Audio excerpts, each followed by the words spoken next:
Здравейте и добре дошли в каналът Исус е живот. Днес ще разискваме една тема. Тя се казва Обещанията на Авраам. Ще започнем. Тази тема искам да... Много време ще говорим за нея. Другата събота пак ще говорим за нея и по-другата събота пак ще говорим по тази тема. Това, нека да започнем.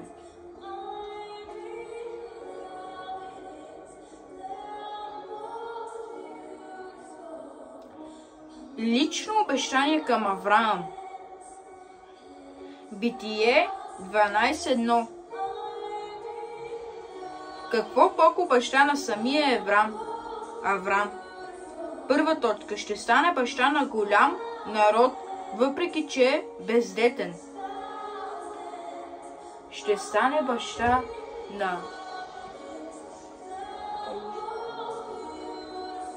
на голям народ. Знаете ли какво му каза Бог? Преброй звездите и толкова ще бъде твоето потомство.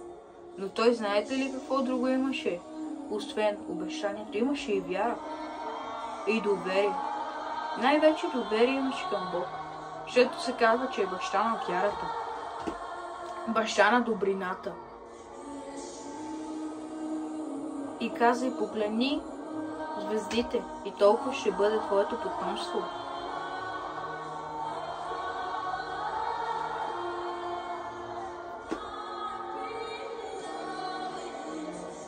Втора точка. Ще бъде благословен, ще има дълъг живот, богатство и уважение. Ще има богатство и уважение. Той ще стане много богат. Ще има богатство. Но за да получим богатството на Бог и благословението, на нас ни трябва постоянство. На нас ни трябва постоянно да сме в църквата. На нас ни трябва наистина ние да имаме вечен живот в Него. Наистина, хора, нека да обърнем нашите лица към Исус и да разберем, че Той е Алфа и Омега. Няма друг като Него.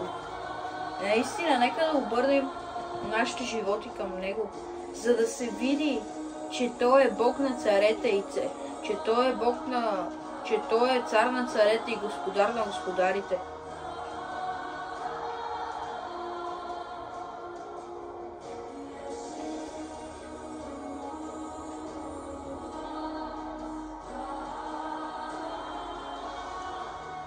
Трета.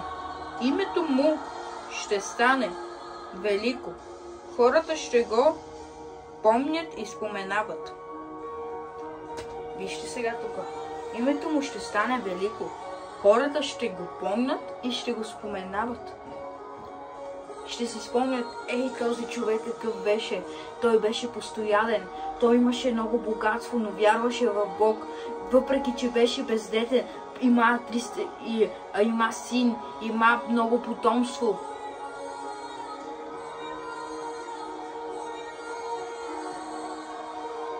И затова нека и нас така да ни се спомнят след време. Да кажат, това момче беше запалено за Господа. Това момче беше наистина вярващо в Господа, наистина вярваше. Бог не го оставяше, но той вярваше в Бога. Нека и нас така да ни споменават. Наистина. Нека и нас така да ни споменават, за да може и на нас да ни бъде добре. За да може и на нас да ни бъде добре. Знаете ли какво? Аз не знам дали съм го споменала с вас. Едно дете пита... излиза ми едно изображение. Едно дете пита Исус: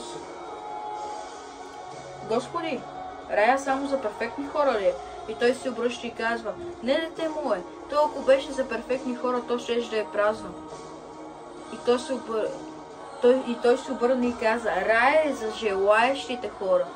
За да може да дойдат у рая, трябва да се откажат от гордостта си. Трябва да се откажат от арогантността си. Най-вече гордостта и да падне. Защото най-красивият ангел на Бог се възгодя и падна. Защото той си мисли, че може да стане като Бог и се възгодя и падна. Падна ли е ангел? Но Авраам не беше така, въпреки че имаше много богатство, въпреки че имаше много неща. Той можеше да се похвали с това, но той не се похвали. Той вярваше в Бог и казваше, че Бог му го е дал, а не го е постигнал той сам. Наистина, нека Бог да дойде и да ни изпита нашите сърца, да намери хора на истинската вяра, да намери хора на обещанията.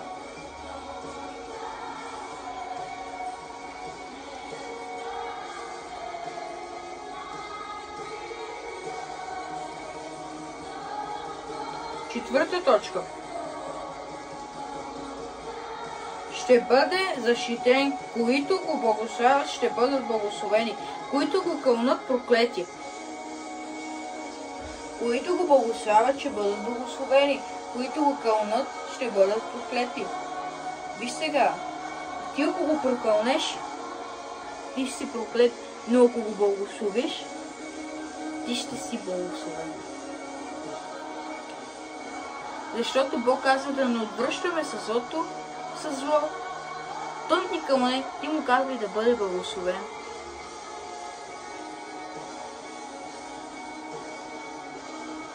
И затова искам да ви кажа, че ние сме деца. Ние сме деца на Бог. Наистина, Бог толкова много ни обича, че даде своето дете за нас.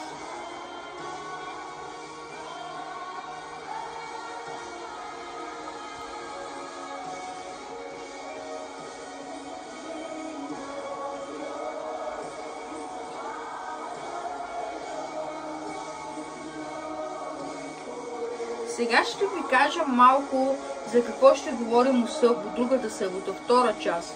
Сега ще ви кажа. Първа точка, това е във втора част, вече се намира.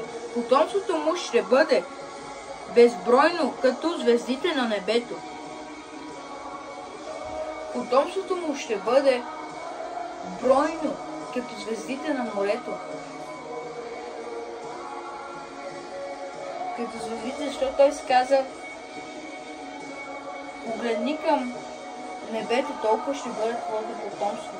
Той беше готов да пренесе Исак в жертва, знаейки, че може Бог пак да го възкреси. Представете каква вяра е имал. Защото той знаеше, че Бог пак може да го възкреси отново към живота. Наистина, той до такава степен вярваше, че там, ако разгледаме още малко, ще се разбере, че това е възкресението на Исус Христос. Защото той вярваше, че той вярваше, че Исак може Бог да го възкреси отново към живота. Отново. Това е възкресението на Исус Христос. Вижте, Исус Христос отиде като агне на кръста. Пренесена жертва за нашите грехове. Това символизира какво означава. Знаете ли какво? Някъде тук ще ви излезне какво означава 318 сина. Но знаете ли защо Бог толкова... На еврит какво означава 318 сина?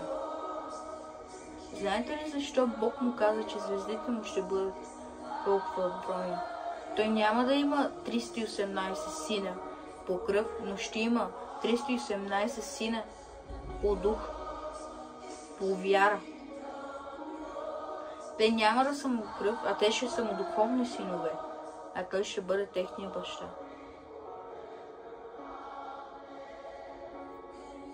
Затова ще говорим в другата събота.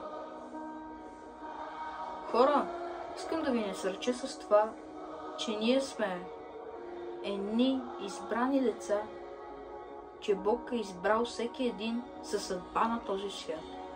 И за обещания, и за избрани. Защото ние сме избрани в името на Господа. Наистина, нека да бъдем смели като Давид. да бъдем като Авраам, баща на вярата. Наистина с това, което завършвам, ви благославям и казвам, че вие сте деца на вярата. Амин. Чао!